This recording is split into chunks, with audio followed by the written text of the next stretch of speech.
आज के लेक्चर के अंदर देखेंगे क्लासेस के ऊपर थोड़ा सा काम करेंगे कि हम ASP.NET के अंदर क्लासेस को किस तरह से यूज कर सकते हैं। क्लासेस के ऊपर फिर एक लेक्चर मैं दूंगा जिसमें इनहेरिटेंस, ओवरलोडिंग और ओवरराइडिंग तीनों कंसेप्ट्स को इकट्ठा कवर करेंगे। तो उसमें वो तीनों चीजें कंबाइन हो जाएंगी, सही है ना। फिर इसके अलावा वेब सर्विसेज और इस तरह से अभी बेसिक चीजें कोशिश कर रहे हैं कि जल्दी जल्दी खत्म हो ताकि हमारा प्रॉपर जी कैलकुलेटर बनाया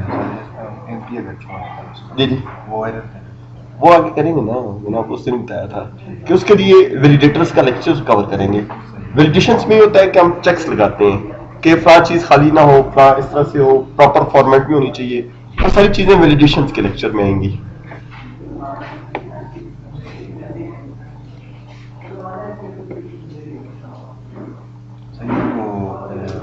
नाम होते हैं, मतलब कि कोई भी नाम सर उसको किस तरह स्टोर करना है, सर उसको कौन सी स्ट्रिंग होता है। नेम वगैरह अगर हो तो स्ट्रिंग में रखते हैं।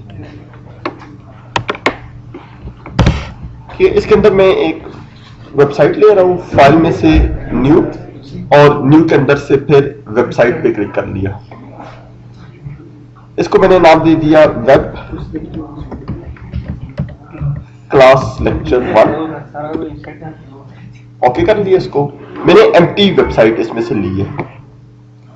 इसके अंदर फिर राइट क्लिक किया, ऐड न्यू आइटम। एक मैंने वेब फॉर्म ले लिया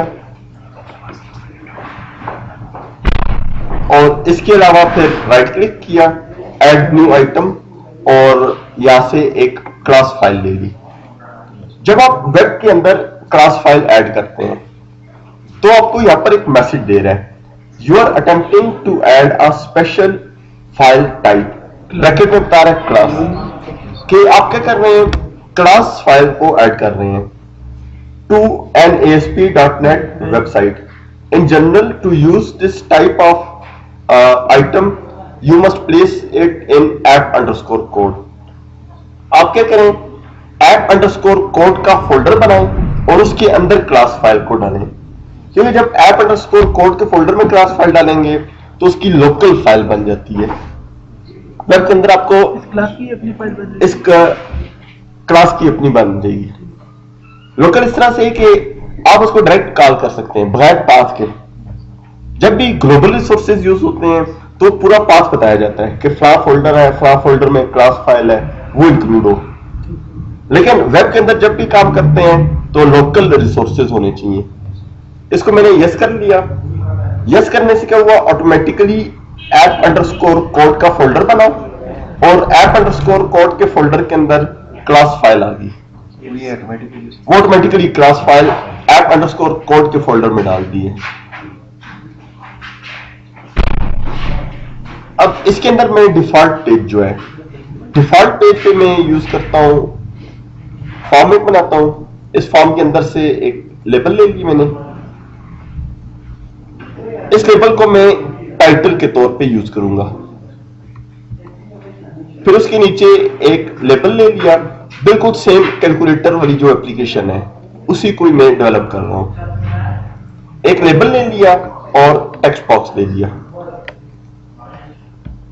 इसी को कॉपी पेस्ट कर दिया। 2 लेबल्स आ गए और टेक्स्ट बॉक्स 3 आ गए।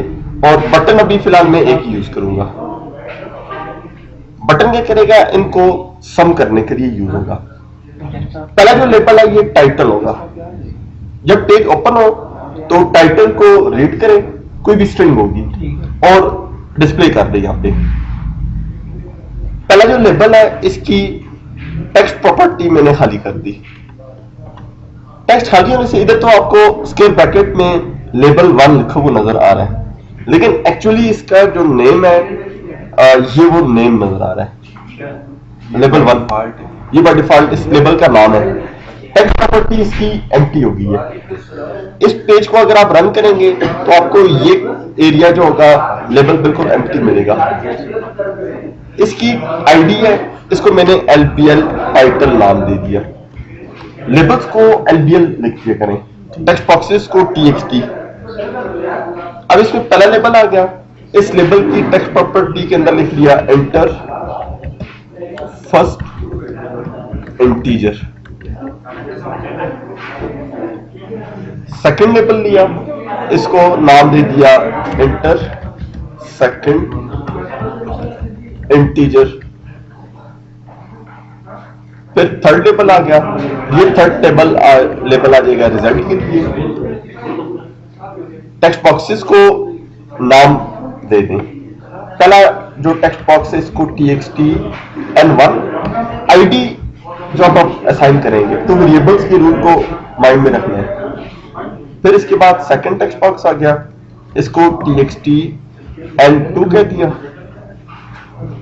तीसरा टेक्स्ट बॉक्स है, इसको txt रिजल्ट नाम दे दिया। और बटन आ गया, इसको टेक्स्ट में सम लिख दिया। अगर बटन को नाम देना चाहे, बटन के नाम भी आप चेंज कर सकते हैं। अभी पहला काम मैं करता हूं क्लास फाइल के अंदर, बिल्कुल टॉप के ऊपर, ये किसी भी जगह पे कंस्ट्रक्टर के बाहर, ये कंस्ट्रक्टर आ गया। इसका कंस्ट्रक्टर के बाहर मैंने एक कंस्ट्रक्टर फंक्शन होता है जो ऑटोमेटिकली कॉल होता है क्लास का। मतलब इसमें जब ऑब्जेक्ट बनाते हैं वो ऑटोमेटिकली कॉल हो जाते हैं। सर जी आइए चाल दीजिए।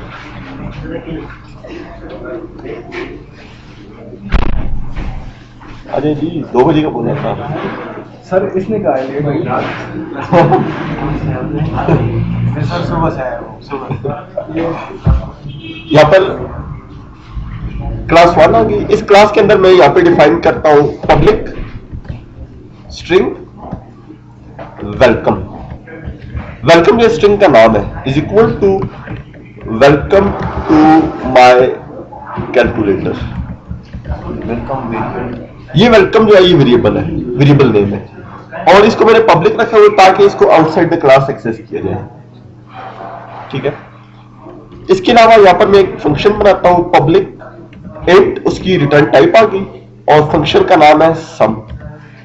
इसके अंदर 2 पैरामीटर्स रख दिए, इंटीजर a और इंटीजर b।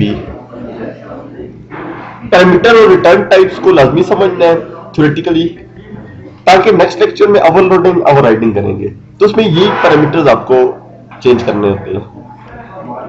इसके अंदर रिटर्न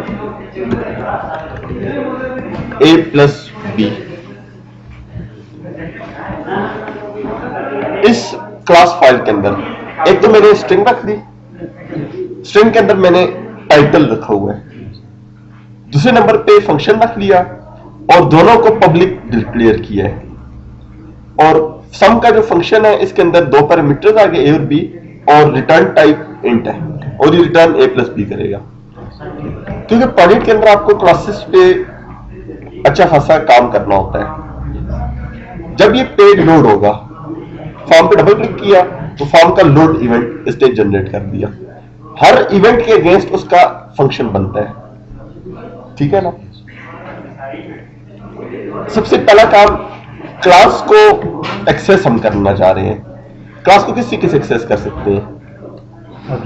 ऑब्जेक्ट बना के या फिर इनहेरिटेंस करके। इनहेरिटेंस नहीं कर सकते, पॉसिबल नहीं है। वजह क्या है? ये फॉर्म ऑलरेडी इनहेरिटेड है। किससे? system.web.ui.pages से। और ये जो स्कोप रेजोल्यूशन ऑपरेटर ये इनहेरिटेंस के लिए यूज होता है। अगर हम इसको इनहेरिटेंस खत्म कर दें ये वाली चीज, तो फिर ये वेब पेज नहीं रहेगा। तो इसका एक ही हल है, ऑब्जेक्ट बना के। मैंने क्लास का नाम क्या था? क्लास 1 नहीं, क्लास नेम क्लास 1 है। ठीक है। obj is equal to new class 1। Class 1 का मैंने ऑब्जेक्ट बना लिया और उस ऑब्जेक्ट को ग्लोबल रखा है ताकि लोड इवेंट में भी जरूरत है और सम के अंदर भी जरूरत है। दोनों जगहों पे जरूरत है, इसलिए दोनों को मैंने अलग अलग कर लिए। लोड इवेंट के अंदर जी ग्लोबल या आउटसाइड द ब्लॉक इसको रखा हुआ है ना।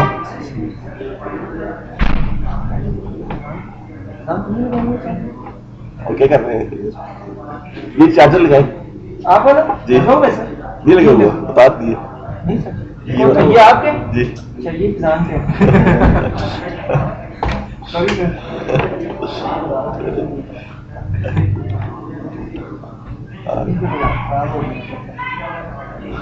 लाइक